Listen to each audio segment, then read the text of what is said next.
দক্ষিণেশ্বর স্কাইওয়াকের একাংশ প্রয়োজন মেট্রো রেলের। মূলত দক্ষিণেশ্বর মেট্রো রেলকে এই জায়গায় ঘোরাতে প্রয়োজন জায়গার। তা নিয়ে এই স্কাইওয়াকের একাংশ ভাঙার কথা বলছে রেল।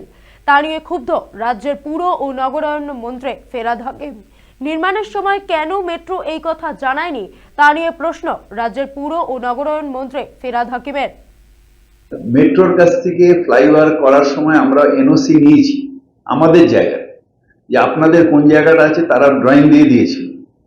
তারপর আমরা এত টাকা খরচা করে স্কাইওয়াক করেছি, এবার বলছে স্কাইওয়াক ভেঙে দাও। তো আমার একটা ক্রিয়েশন আমি ভেঙে দেবো? তুমি আগে থেকে তাহলে বলতে পারো যে এই জায়গাটা আপনি করবেন না, এই জায়গাটা আমার প্ল্যানিং আছে। মেট্রোর সাথে বসেই তো প্ল্যানটা আমরা করেছি। আজকে আপনার হঠাৎ মনে হলে তুগলুকি কারবার হচ্ছে নাকি মোদী সরকারের? আজকে আমি এত সুন্দর করে একটা ফ্লাইওভার করলাম, দিন রাত দৌড়াদৌড়ি করলাম, আর আজকে বলছে ওর একটা পার্ট ভেঙে দাও, ওখানটা আমরা ট্রেন ঘোরাবো। আগে বললেন না কেন? তাহলে আমি অন্যভাবে আমরা দুজনে বসে একটা ড্রয়িং অন্যভাবে করে নিতাম।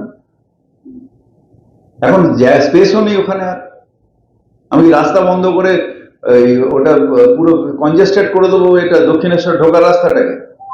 ওরা যে প্ল্যান দিয়েছে তাতে দক্ষিণেশ্বর রাস্তায় ঢোকা যাবে না।